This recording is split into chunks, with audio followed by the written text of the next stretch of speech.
We made it. Hey Jill, how are ya? Good. How are you? Great, thanks. Welcome to the Pueblo's Independent Multimedia Podcast. Thank you very much for having me. I appreciate that. You're welcome. Thanks for being my guest, and I look forward to interviewing you and finding more about you. And Sure. uh, shout out to Charlie for connecting us too. Charlie's awesome. Charlie actually did my logo for my comedy stuff. So I've known him for a while. We've done some shows together. So I think he's a great guy. I'm glad that you guys know each other as well. Oh, for sure. Yep, he does all my artwork for the festival and my last show I ever did performing stand up. Well, it was like my roast, but I wanted to go out Yeah. with my roast, so he did like a Mario Kart theme. You want to see what he did for me? Yeah, sure. Hey, that's pretty good. That's Giant for big boob, giant big boobies. That's what he did for me. He's awesome. Yep, hmm But awesome. yeah, Yep, he's done so much for like he was my first roast master because I wanted to be baptized in fire, and him and John Brown and a couple of other people in Pueblo were like on the panel, and it was just I was like, just go for the juggler, say your Asian jokes, everything you wanted to get out of your. they will. Yeah, I've had them. I've actually been on their dark hour show before, and then I had them come and do it here where I produce as well before. So I've worked with both of them. They're great. In fact, John, I love John too. John was getting heckled by some lady who was claiming that he was doing child molestation jokes, and he wasn't. But then he gave her some real good jokes after that just to keep it going. But it was funny because he definitely knew how to hold his own to a heckler. So it was fun to have them out here for sure. He does. He scares me. Like he reminds like him and like Big J Okerson and my buddy Jack Napier down here. They all like remind me of each other with like the Yeah, bandana and all that stuff. It's like these guys, I tell you. But yeah. yeah, John's like my favorite one out of the bunch, though. So Oh, nice. That's awesome. Well, yeah, I say if you see them, tell them I said hello. I love both of those guys. indeed, Mm. we'll do. So Jill, you're a comic and you're a producer of stand-up comedy shows in Southwest Colorado. And what made you pick Southwest Colorado than any other part of the state? I'm born here. I'm born and raised here. Cortez is my hometown. My family grew up there, and I actually went to law school. I'm also an attorney. So when I graduated from law school, I ended up back in Cortez studying for the bar exam. And my son, who's now 22 but was then a child, wanted to stay in Cortez. And so I had been doing comedy before in Kansas City. That's where I had gone to law school back in Kansas, and kind of missed it. And when I moved to Cortez, I thought, well, God, I don't have anything in common with any of these people. So I just started kind of doing my own stuff, seeing if people would show up. I started with trivia. I did a big regional idol competition, and then ultimately one day was sitting there and I'm like, I should do a comedy festival, and I called 13 comics from various states and said, hey, do you want to come to Cortez, Colorado, and do a 2-day show? And I got them to come, and we just had our 6th year of the festival. We went from 13 comics the first year to 196 that submitted last year to be considered. And so after we had success with the festivals over the years, I just started doing local shows.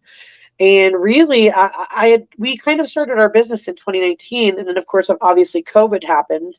But all of the people in my comedy scene were really, really sad. And I had a PA system, and I said, if we're going out, this is not how we're going out. So we started doing outdoor shows. I know all about porta potties now. I've rented them many times to give people entertainment during COVID, which was really cool because it actually rolled over into opportunities for me in Las Vegas, Nevada, actually, which bizarrely is how I met Charlie.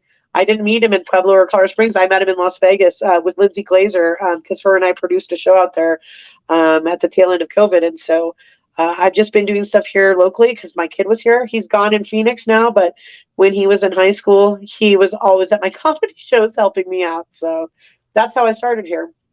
That's You know? awesome. Yeah. Shout out to Lindsay. I always help her book like whenever she's in Florida and she wants to perform at the Nog in Daytona. Like that's where like my homeroom is based out of. Oh, nice. So I always help her out and get a gig for her there. And I put her on the festival in Colorado like a couple years ago, but like Nice. Mo Alexander Mo Alexander was on the bill too, so it was like a pretty cool. I Same. actually was just emailing Mo today, trying to get him out here in September to do a show with us. So, yeah, it seems I can't believe we haven't met each other. It seems like we know a lot of the same people, so that's perfect. But yeah, Indeed. no, Lindsay and I did a show together called Toxic Femininity, which was an opportunity for women to feature and headline. And we had one token male comic on each show, and Mr. Charlie Mullen was our first token male. So, That's awesome. yeah, Indeed. it was a lot of fun. Indeed. She, whenever she talked about, her Scottie Pippen story, it's like, you're that Glazer. So it's Yes, yeah, yeah, the other one. although Nikki is pretty awesome too. I saw her live and she was like running by her roast jokes for Comedy Central one time. Oh, nice, Yeah. nice. So I don't get to see a lot of professional comedy because I'm doing so much touring and producing that I'm always just seeing a bunch of amateurs or semi-pros.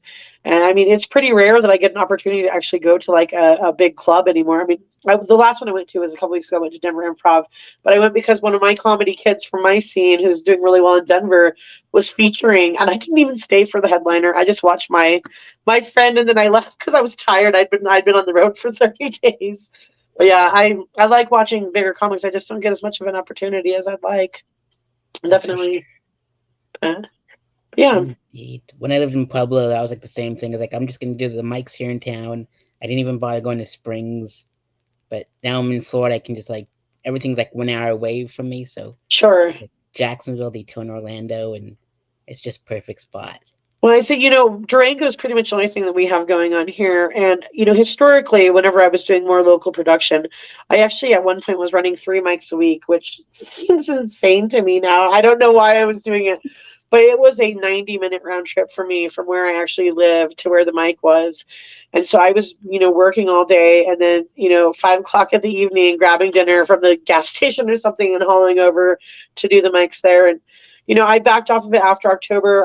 I just needed a break and I was kind of focusing on my own stuff and it was nice. But I went to one of them last night and the kids have been doing great. They have their own thing going. There's a whole bunch of new comics and I'm like, cool, they're keeping it alive and I don't have to drive everywhere and take care of it myself anymore.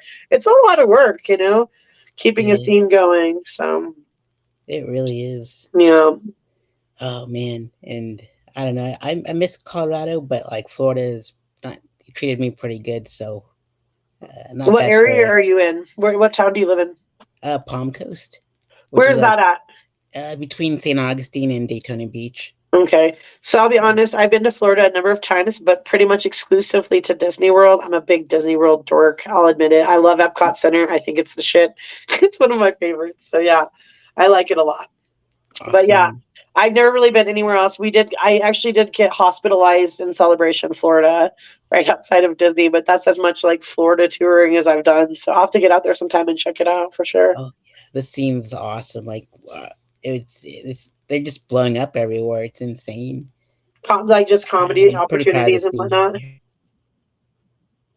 Yeah, like my buddy Mark Gagnon is on Andrew Schultz podcast now. Nice. Yep, and like my buddy we there's just so they just moved to New York or Austin and just like blew up. I'm like, dang. I think that it's really actually a really neat time in comedy. There's a lot of things happening. I mean, I've been kind of in it. Actually, June 4th was my 15th year anniversary since the first time I did open mics. I mean, I've been there a long time, and a lot of people know me because I've been behind the scenes. But I'm watching now. During COVID, I think there was definitely an influx of people wanting to try comedy because everybody needed something to do besides arts and crafts inside of their house. And I see this interesting kind of shift where the younger kids are getting a lot of traction on social media where people like me are like, I don't know how to use Instagram. And it's really interesting to watch how comedy is kind of evolving at this point in time.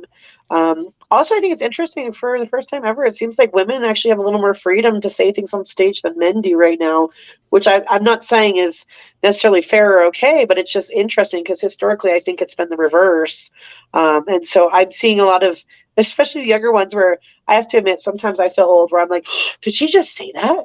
Because now they're getting edgy for me, even whenever historically my mom's been like, you're dirty on stage, and so it's just funny to watch the evolution as I age through this thing. And now I'm the mother of the comedy scene and like, kids, don't talk about ass eating, please. That kind of thing. So it's fun though. I really do enjoy it. And I love, it's so cool. I have all these friends that started, on my little stages that I could put them up on. And, I don't take credit for their success at all as a producer, but it's been really neat being like an instrumental part of their journey.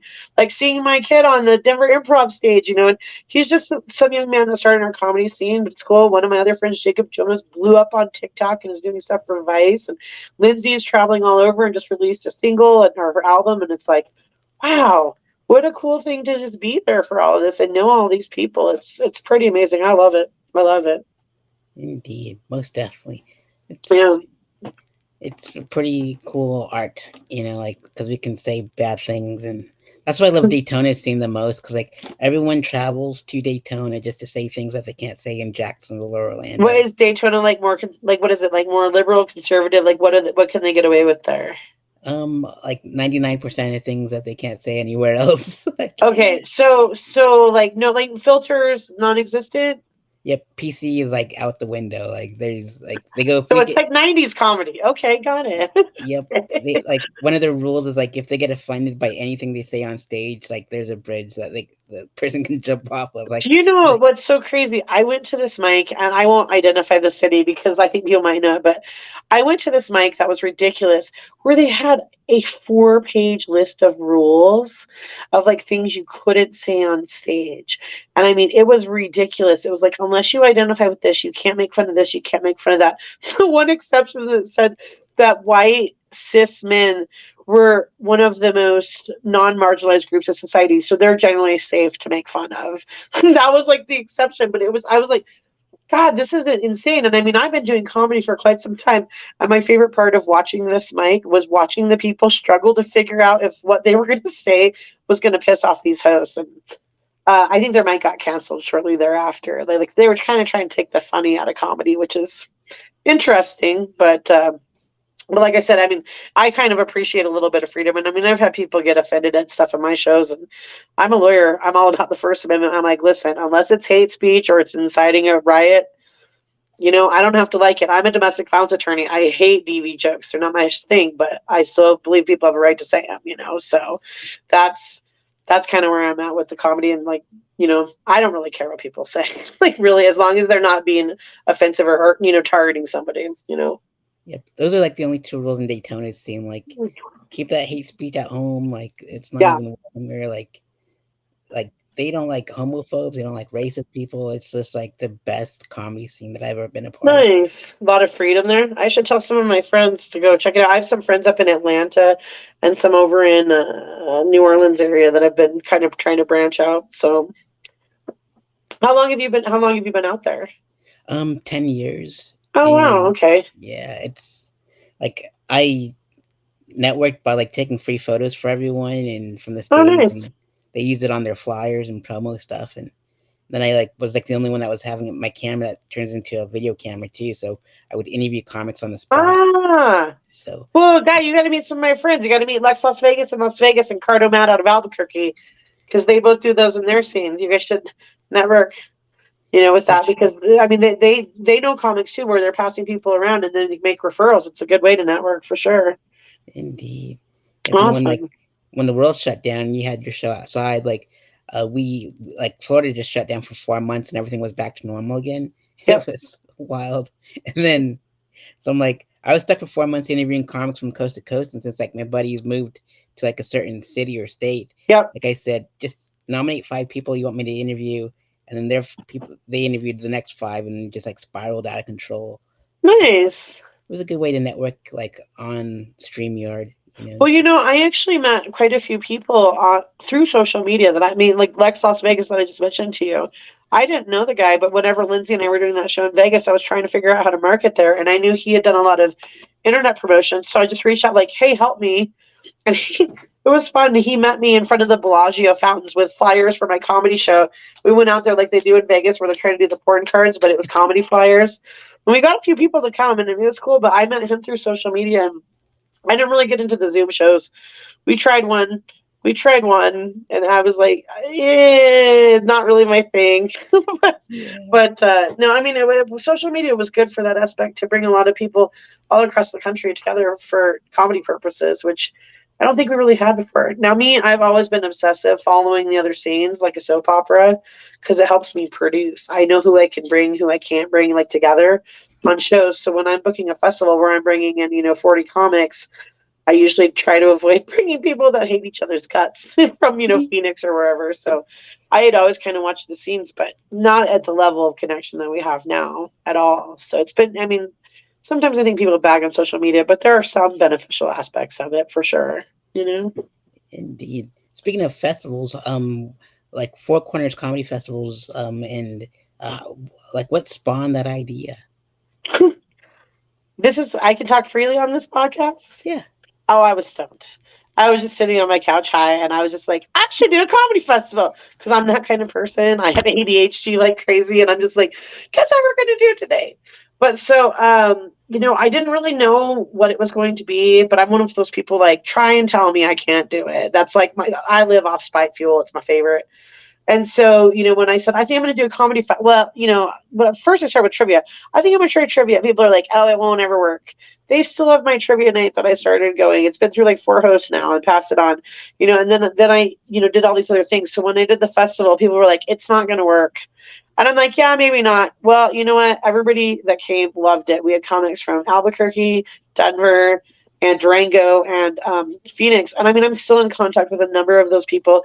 They met each other on my show. Now they do shows together. And I mean, it just kind of was this thing where I'm like, okay, cool. I finally found another group of people that are into this thing I do because for a while I thought I was the only person doing comedy here. Like I said, I'd come from Kansas City. And so occasionally people would hire me to do something knowing that I had previously done it. But certainly didn't have any open mic opportunities or anything like that. And I mean, Durango really kind of spawned a pretty organic scene pretty quickly. I think they established a good foothold in the regional area as far as comedy shows. And for a long time, I didn't really kind of realize what we were doing right. But what we were actually doing right is we really actually include the audience a lot of times. My personal belief, a good comedy show is when you see a good comic, I want to drink a beer with that guy after the show. I want to feel like I'm part of the show. And so we always kept that vibe with our shows. We do a lot of interacting. I allow my comics crowd work a little bit under control, but we do a lot of controlled crowd work exercises because of that, because people want to go to a comedy show to feel like they're part of the crowd. That's why I started the comedy here. I wanted a tribe of people. I didn't know anybody here. I mean, I knew people from my high school, but here I am. I have 2 master's degrees. I'm a single mom. I've got a law degree. And like most of these people, no offense, but they got married right out of high school. They did not have the experience I had. Couldn't come out to the bars and sing karaoke with me. And I'm like, I need some friends, and so that's kind of how, the festival all kind of grew out of that. And, it started to really gain traction. We moved into Durango. And then the third year, I think, was really a really banner year for us. We did a number of days. We had panels. We had an agent. We did discussions on, integrating disability or talking about LGBTQ issues. We did panels on being a bookable comic. We had Jay Whitecotton, he was like our mini headliner, and we were supposed to actually have Bobcat Goldthwait, but he got in a car accident that weekend, and so he couldn't end up doing it. But other than that, the comics had a great time, and it was a lot of fun. We just had so many people going, well, we wanted to come back, and then of course COVID happened, and that kind of put a kink in the works, and I was sort of on the fence about doing it because I'm like, God, it's a lot of work, but. Dave, my business partner from Atlanta, is like, let's do it again. And, every year it's been good. This last year was a struggle for me because we didn't make the financial aspect that I wanted to, but the comics all had a blast. I think we had 70 some comics from all over Atlanta, New York, Minnesota, and it just keeps growing every year. Our headliner was from Vegas, and one of them was from Austin scene, and it's just been huge. So, right now we're taking a little break on it because I had to have a midlife crisis this year and go do my own thing. And that's what I've been doing. I went and did my own comedy stuff for me. But I'm ready to start producing again, and we're going to kick it back off for the following year. And so, yeah, I think it'll keep going. And I've heard you guys are starting to get some festivals out your way as well. The Trinidad Festival, and then you've got Looney's is going to be doing one in the Pueblo area. So Colorado Springs. So, Indeed. Yeah, but yeah. I was wondering when like Colorado Springs was gonna have one, and I'm like, I'm glad it's starting at Looney's, and Yeah, I just asked Tracy because see, ours is normally in October, but my business partner had a death in his family, and like I said, I was doing my own touring. I've gone on 2 tours this year, and I'm like, Dave, we just can't put it on the way we want. So what I've been doing is Looney's put theirs right about the time we were going to have ours. So anybody who's contacting me for Four Corners, I'm like, hey, apply for this one, and so I've been sending people to that one, and we're anticipating rolling ours out in April next year. Like I said, historically we always did it in October, but I don't know if you've noticed, there's a billion new festivals. If you were paying attention on social media, like festivals are blowing up like crazy. And I noticed quite a few of them are in the fall. And so that was where we historically did ours, but we want to level ours up. We want to make it a little bit more of an intermediate festival than it historically has been. And so I'm like, let's go the beginning of the festival season.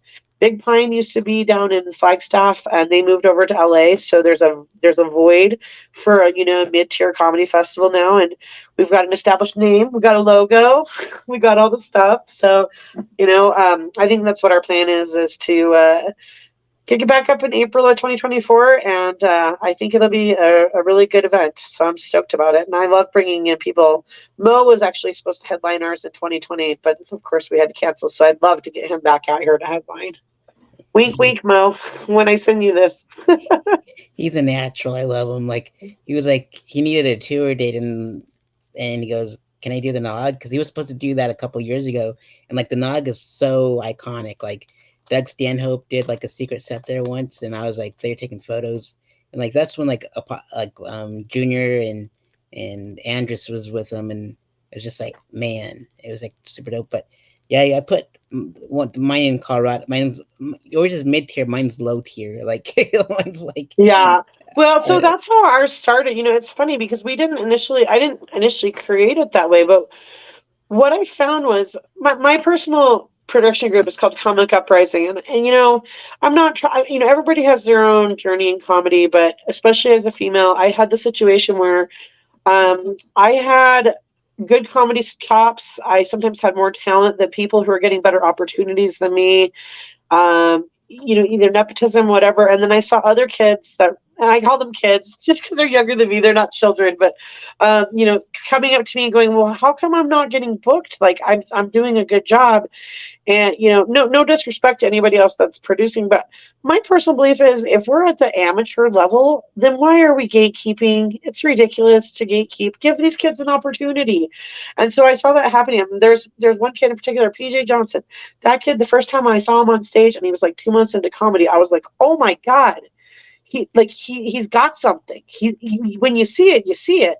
And I'm like, this kid just got his first festival spot from us. He won then I gave PJ, I had a slow month. He was a newer comic, but I'm like, hey, you want your first headlining spot? It was a month I just had to fill, but why not give that kid an opportunity?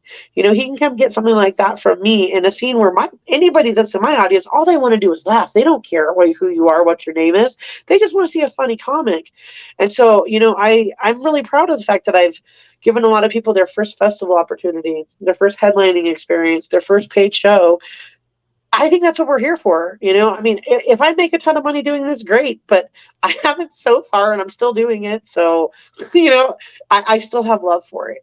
I still have love for it. It's led me to have the most eclectic group of friends. It's led me to have the most bizarre experiences, but I'm like, none of that would have ever happened if it wasn't for this thing that we all share this love about. And like, I really am feeling encouraged about what I'm seeing in the scenes. I appreciate that you're working on doing your own stuff too, because there are some people who are really good comics, but they just don't have that impetus to actually try and book something. They just get a little bit scared to book their own shows. And that's what my whole model was, is like, hey, this way that you're doing a show where you're shutting people out and you're being rude doesn't feel good. So we're just going to book our own shows. And that's what we did. And we didn't have to be nasty to anybody. And it worked. People like that. People like feeling good at a comedy show. Who knew, huh? indeed, for sure. And Yeah.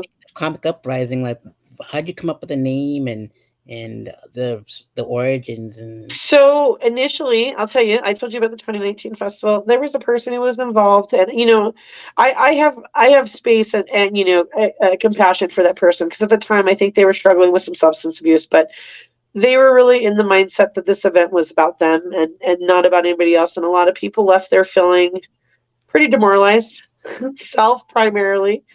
because it was my festival and I was collaborating with this person who, didn't understand that I wasn't in competition with him. And that was a frustrating thing for me. So I was at the position where I'm like, I love this thing, but I am a female and, I've delegated this festival to this person. So if I complain, it's going to look like I'm just being a negative person and I might not get to do this thing that I love doing. So I was willing to just walk. I was like, this feels so horrible that I'm getting, shut out. I'm not getting any respect. He's being rude. He's hiding information. And so Jay White Cotton, the headliner, came up to me and whispered in my ear, I know what happened. You did a great job. Like, just do your own thing. And I'm glad he said that to me because I was like, yeah, you're right. I am doing the right thing. And so me and another person who had had similar treatment said, hey, let's start our own thing and let's make it more positive. And so initially we were kind of spitballing ideas. We were talking about rebellion, revolution. And then one of the people that was working with us came up with the term uprising, which I love because it's both uplifting and it's what we were doing. We were trying to kind of rebel against what I was seeing, which was a couple of people getting opportunities and a lot of really good comics who were really hungry getting shut out because they didn't have the right connections. I think that's silly. I think it's ridiculous. And I still feel that way, even, having the opportunities that I've had. I don't consider myself a professional. I'm semi-pro at best. I don't have an HBO special. I'm just having a good time. And, if something works out good and I get money for it, awesome. If I don't get as much money as I hoped I would, oh, well, I still went and had a good time, and I think that's what people sometimes lose sight of when they're hungry to make it. And I don't bag on anybody for wanting to pursue that, but sometimes you have to remember what we're doing here. We're actually trying to make people laugh. There's a really important part that sometimes people forget. So Indeed, and there's so much like cliquish, and that's what turned me off about like the scenes that I've been a part of. I'm like, gosh, it's like sure your social media numbers are high, but you act like a really low person in real life. Like I'm, it's So you like know what? Like I know that to a point, and this is my personal feeling, and I might be completely wrong. But first of all, I work with people who want to work with me. They usually indicate that to me really quickly. And I don't know if you can tell, but I'm not a super passive woman. I'm pretty direct. And so when I'm making deals with people, I'm very straightforward with them. Like, this is what I'm willing to do for you. This is what we're going to agree to, X, Y, and Z. And, if they say, well, that's not good enough for me, I'll say, hey, no hard feelings. If my stage isn't big enough for you, that's fine. I'll find someone else. Thank you for letting me know. Because I don't think that there's any benefit to going out and, trashing somebody unless it's I'm not saying trashing, but unless there's a safety reason why you need to disclose something to somebody about a comic's behavior. But to me, I've never found that, going out and airing the dirty laundry does any benefit because the honest truth is, again, we're all at this kind of similar level. Most of us aren't going to help or hurt anybody else's career at this point. We're all on the same level. Like if one of us shoots the top, good for them. Be happy for your friend. What an awesome opportunity. Maybe it'll happen to you someday. Maybe not, but I still feel like that is something that's missing a lot in comedy. And I know I probably sound like a hippy dippy, but trust me, I'm a divorce lawyer. I'm not always this nice and kind, I promise. awesome. So you recently completed your headline tour of the Upper Midwest. Did you give it your which cities did you hit up, and did you give your tour We your did. name? Oh my gosh. So we did a bunch of little towns. So the tour itself was actually set up. I love the concept that the tour promoters were doing. They were going to smaller towns that were kind of remote from the bigger cities and just giving them an opportunity. So we did Sioux Falls, South Dakota, Aberdeen, South Dakota, Alliance, Nebraska, which was my favorite. Alliance reminded me of my small hometown. They had a barn dance after the comedy show. And I was like, hell yeah, let's go. My friends from New York are like, where are we going? What is happening? But we did that. We did Des Moines. Then we went up to Milwaukee, Kenosha. I can't remember how to say it. It's a little town by Green Bay that starts with an A.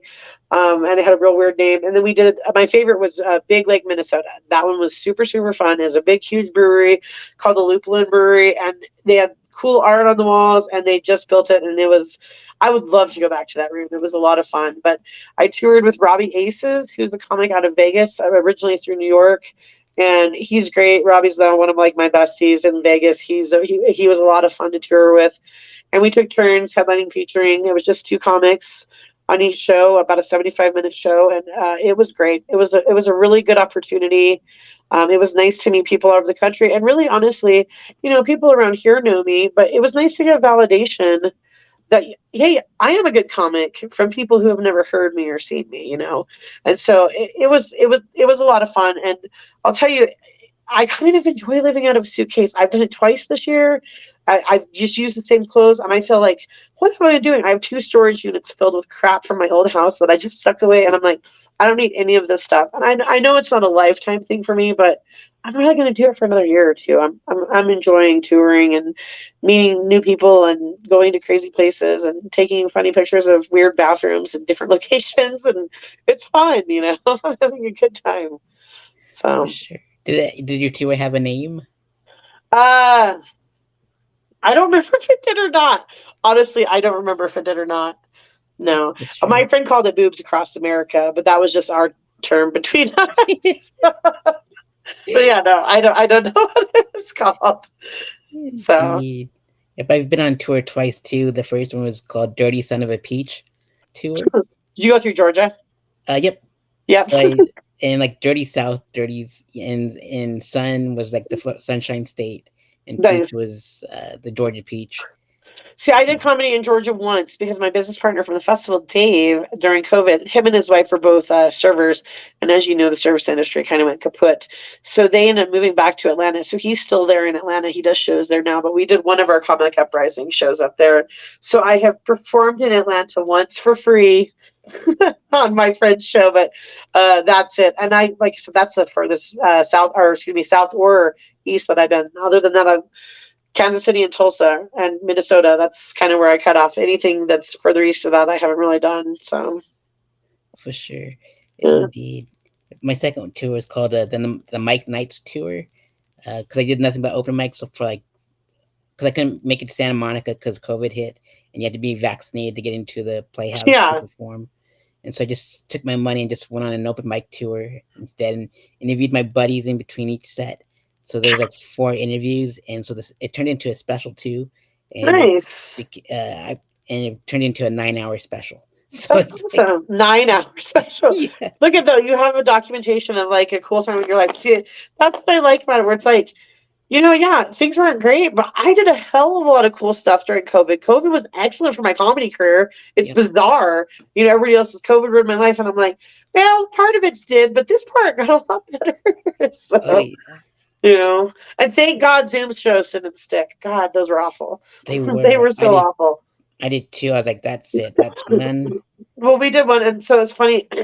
There's a comic from our scene here, and I've always think he would be a good actor. He's very theatrical, but he was excellent on Zoom comedy, where I'm like, maybe this is your medium, but it was a competition we were doing, and he was all proud of himself. So he got up and stood and walked away from his camera screen, and his cat came and put the butthole right on the camera lens for like 2 minutes. My friends and I are all like looking at each other through Zoom, like. So it was that's what I remember of the Zoom show, the cat butthole. That's awesome. It was funny. He won the competition, though. I don't know if it was because of the cat, but he did win. The guy did. So, but yeah. Like, But zoom in no, thank on. God they didn't stick. I hated the Zoom shows. They were awful. Oh yeah, So, horrible. But yeah. yeah, it's like zoom in on this. The cat said. I know. But like the cat, I'm like, does the cat know this is like, obviously, because it was just like preening and like posing. It was ridiculous. But, anyways.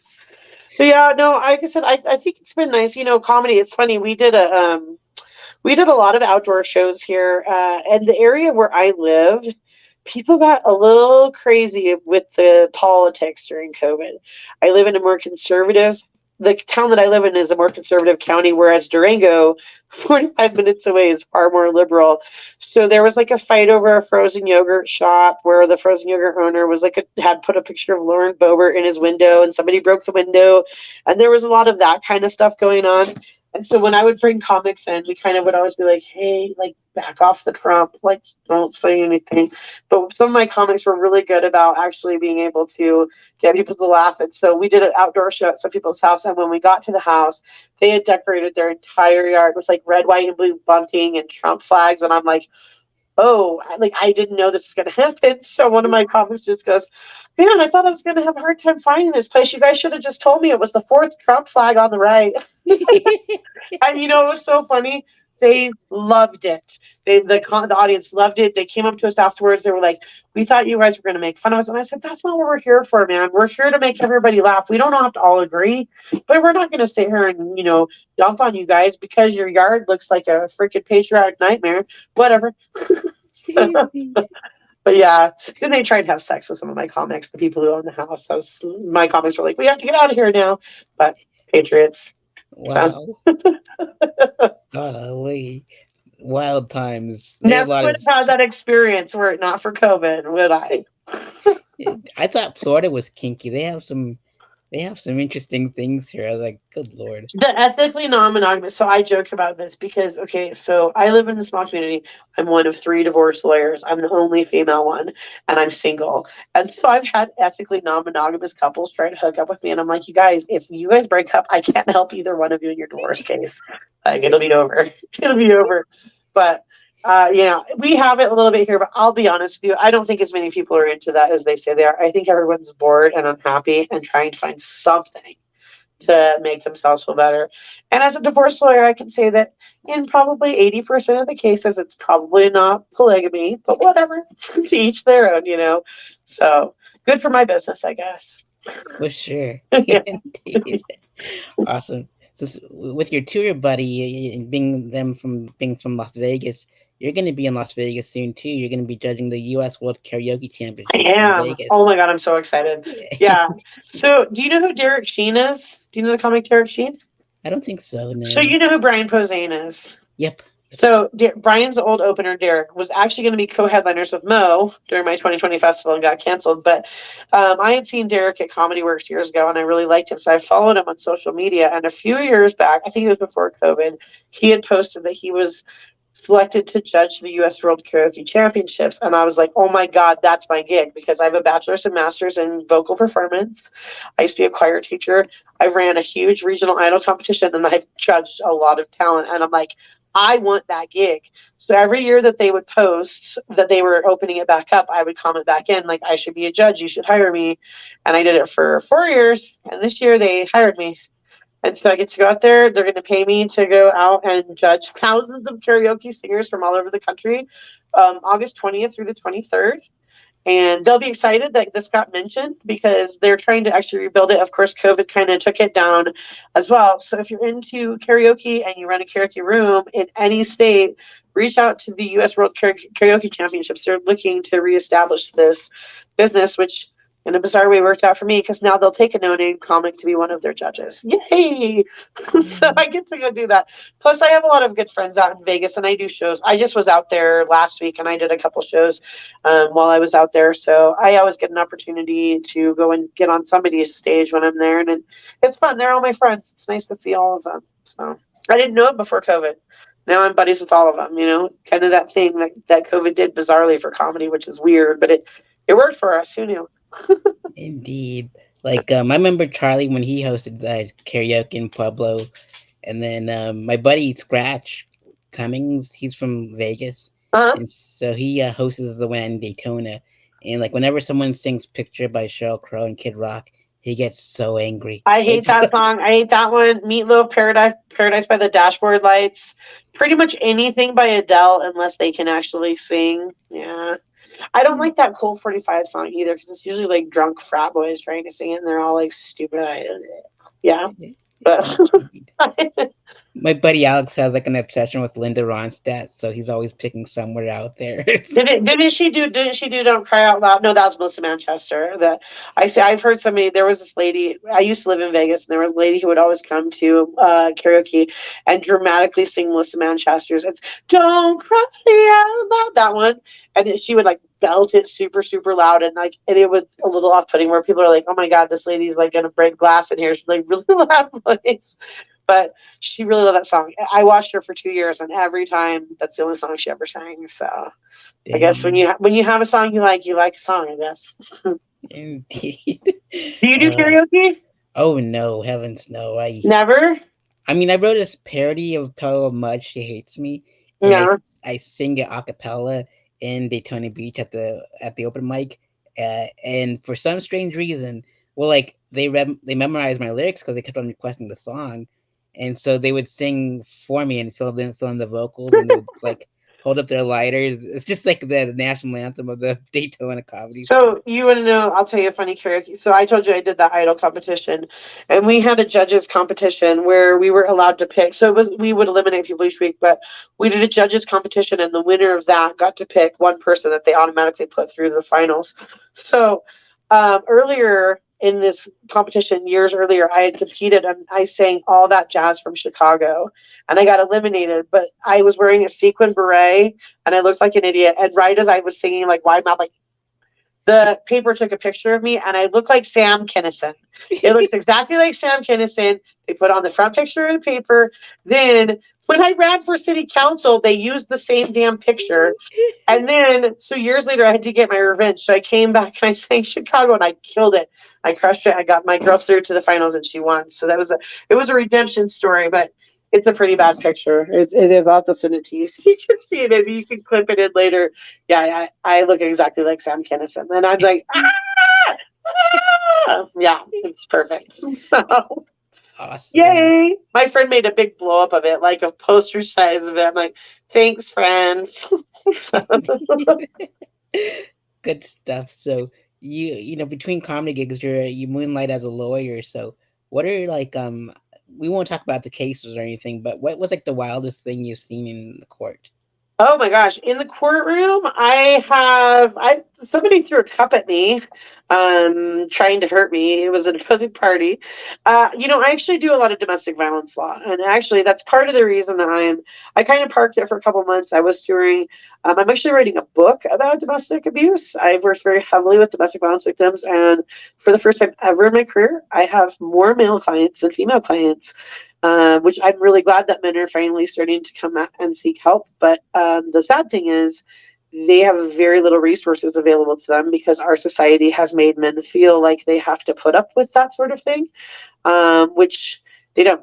And so when I started reaching out and having people come to me and saying, "Hey, I don't know what to do," I started trying to accumulate resources for them and went, "Oh my God, there's nothing in existence." So I've been interviewing men, law enforcement, attorneys, advocates, because I'm working on trying to help create some resources. I hate it whenever I have a man come to me and he's detailing a story that I've heard from 100 other men with their partners, and he says, "This happens to other guys." And I'm like, yeah, I've seen like 12 of you today, but we still really very much have a stigma. I think it's good that in our society, mental health is starting to be destigmatized, and we're talking about that and substance abuse. I can tell you with domestic abuse, it's still very much secretive. It's very much not talked about. And so that's kind of the dialogue that I'm hoping to create. I'm calling the book "This All Stops When We Start Talking About It," trying to kind of spur people to go, okay, we need to address this. And so I'll tell you, unfortunately, they've not been happy. They've not been happy stories that I've seen, but I've seen, quite a fair amount of violence. Now, as far as a funny story, I can give you one, and he knows it is a client. He knows I tell this story all the time. He's given me permission because he was a very nice young man. Him and his girl had gotten pregnant very young, and they decided when they were about 22 that they weren't right for each other. And at that point, they had two children. And she wasn't handling it well. She was being a little disrespectful to him and calling him quite a few names, but he was always very polite with her and said, "I don't want to fight with you. Let's just work this out." Then one day he came in my office wide eyed and he opened the door and he was like, "I messed up." And I'm like, "Oh God, what did you do? What did you do?" And he said, "I texted her back something bad." And I was like, "Oh no." And this is what he texted her: "I'd rather eat a turd sandwich for breakfast than be married to you for one more day." And he was Oh. like, "Am I going to get arrested?" I was like, "No, you're going to be fine." But it was so innocent and cute. And he was just crying. And I was like, "Honey, it's going to be fine." But yeah, she had been calling him a douchebag and everything else under the sun for like weeks at a time. So I was like, "I think you're going to be all right." But I always just thought that was such a cute little story. And I can tell you, he's a great dad who has half-time custody of his kids, and he's a very good father. So things worked out for the two of them, thankfully. So, but yeah, Indeed. no, that's what I did. And I'll tell you honestly, domestic violence law, it's a tough job. It wasn't my life, but I sat next to people through the worst moments of their lives for 12 years. It had definitely a negative impact on my mental health, and I can tell you, comedy was my saving grace. For a while there, we just had an open mic on Thursdays at 8 o'clock. I lived for Thursdays at 8 o'clock. I needed that. I needed those 2 hours to put everything behind me and say, you know what, time out. This is over for today, and I'm going to go do this, and I'm going to make people laugh, and I'm going to laugh with my friends, and that's why I watch a lot of amateur comedy. That's what I love. I love that level where we're all still just encouraging each other and being there for each other. And I mean, obviously we all want to make it, but in that instance, it's not about money. It's about, camaraderie. It's about having a team, having a tribe, sharing an interest with people, which is hard to do, especially when we have social media. This is one of the only ways that a lot of us connect in real life nowadays. And we have to keep it going. I very much believe that we have to keep it going. Not through AI either. Screw that shit. Yep, so, so indeed. yeah. Now I know why you like comedy way better than being a lawyer. So it's like, No, being a lawyer sucks. It's the worst job I ever had. Worst decision I ever made. I It's okay. mean, It's the okay. money is great, but it's not everything. The money for me really wasn't because I took so many, because I was the only person willing to take domestic violence cases. Most of those people can't, not most, I shouldn't say that, but a lot of them can't afford it. And so I did a lot of pro bono work. I did a lot of discounted rate work. I did a lot of court appointed work where, I might be practicing against somebody who makes $375 an hour and I'm getting paid a state rate of 85. And so could I have gone the private practice route and done my own thing? Oh, absolutely. But I grew up in this town and I'm like, what the hell is happening here? I can't stand by and let this happen. It's just not the way I am. And I think sometimes cops wish it was the way I am because I definitely speak up to them. But, not to be disrespectful, just say, hey, listen, this person didn't get treated the right way according to the law. And, we have to be compassionate. If we're opening our communities and our agencies up to everyone, then we need to treat everybody according to the law. And I feel pretty strongly about that. So I'm sure that I'll be really happy when I completely retire from law and just do comedy. I'm sure they'll all be like, she's gone. Indeed. So I'll be happy to. Same here. So, what are Yeah. you looking forward to the most at the 10th annual Sareth Fest?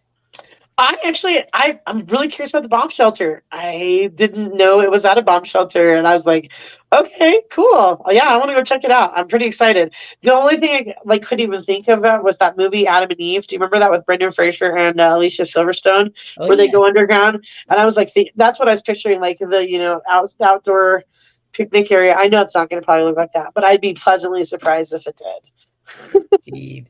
Yep, it's gonna be my first time there too, and I'm like, you'll be on the same night as Billy Joe Gillespie Yeah, and my buddy Salty Aaron from Orlando. But if you want, like for the artists this year, we're gonna have free camping, all 3 days for the artists. So if you nice. want, bring a tent and then like hang out under the stars. There's a campfire, like a fire pit there, so we can like share stories and stuff. It's gonna Oh, be a sweet. pretty cool, unique experience. Well, yeah, and I know Billy Joe quite well. In fact, whenever I went up and started my tour, she was actually in Sioux Falls at the same time I was, but she was there for the Snow Jam Fest. And so my plane was running a little late. And so actually the people that were touring, I said, hey, Billy Joe, there was two comics I knew, Billy Joe and Chris Grace. I'm like, they're both in Sioux Falls. Call one of them and get them so that I can get there in time to do my thing. And so Billy Joe actually opened for me in Sioux Wow. Falls. But like I said, it was just because my plane was late. It wasn't anything else. But yeah, she's done shows down here, and then I actually did a show for her up in Denver. So I was stoked when I saw her in the lineup. I love Billy Joe. She's a sweet lady. So yeah, I think it'll be a lot of fun. And I always like meeting new comics too. So I'll be honest, I'm not the best camper. I'm a little high maintenance and whiny, but we'll see. Maybe there's a close motel that I can just drive back to and from. For sure. And like the owner of the venue, he's opening up the basement too. So if people don't want to camp outside, they can like he has like air mattresses and stuff and couches and stuff. So Okay, well, I could sleep on a couch, especially if yeah, I could do a couch. I could definitely do a couch. I did see okay, a bear run across the road out here, so there are wild animals out in Colorado this summer, just FYI. for sure. Yep, I think I might go camping because I miss it. Like I haven't been I camped in the San Luis mountains, so it's been a Yeah. while since I did some camping. But The last time that I went camping was I went to the Telluride Blues and Brews Festival with my sister. We had a real nice air mattress that was really thick. but it was freezing cold and we couldn't figure out why. And I mean, it was colder inside of our tent than outside of our tent, and we didn't realize that two white festival girls, a LaCroix soda had rolled underneath our air mattress, and we smashed it, so it was just evaporating into the tent the entire weekend, just like creating a rain tent for us, which is why we were freezing the entire weekend. And that's the last time I went camping. I was like, never again. I'm done. Indeed. Gosh, man, it reminds me of the time, like the same trip for the like because we were filming a music video at Bishop Castle, and Yeah. I accidentally left a NyQuil bottle open and woke up to bees. I was like, son of a Oh bee. God. Oh man, that sucks. Yeah. You think those Yeah. bees would be sleeping, but they were wide awake and buzzing. I was like, Well, oh, I know that that type of stuff doesn't have effect on animals. So that happened with a dog. I tried to Benadryl my dog, and you're supposed to give it to him like 6 hours ahead of time. I didn't know that, so I gave it to her like right before our beginning of our 6 hour drive, and she whined the entire drive. And then as soon as we got where we were going, she passed out for like a day. I was like, "Oh, okay, cool." Anyways, it's but yeah, no, I'm awesome. looking forward to it. I think it's going to be a lot of fun. And like I said, I always enjoy going and, kind of meeting new people. It's one of the things I do. It's actually a good networking tool for my festival. I had the hats that we did that I would take them out and I would go to different venues and I would go to different places and I'd find all the cool kids in the scene and like, hey, here's the hat. Take a picture with me. And best marketing tool I've ever had in my life. My sister was a hat designer. She helped me come up with that and we made them ourselves. So yeah, Oh, how yeah. much do you charge to make hats? So probably 25 is about usually what we charge for. I mean, it depends on the type of hack. Some of them are cheaper than others. But so we have a big vinyl printer. I mean, honestly, a lot of it's just kind of like doing crafts, really. But it looks fancier than the ones I used to do. But, nowadays they have, all the Cricut and all those different things. They have like the hat form that you can do the ironing on and stuff. So they've made it a lot easier. I did order some from Merge 2 Media, which is my friend Nathan's company. He'll be glad I promoted you guys, them. They're in Grand Junction. I did order some from them as well last year, and they did a good job on them as well. So sometimes you can get them for a really good price where, it's worth your while. But then, if you don't sell them, you end up with 5,000 hats that you have to give away to people. So I try not to order too many of them.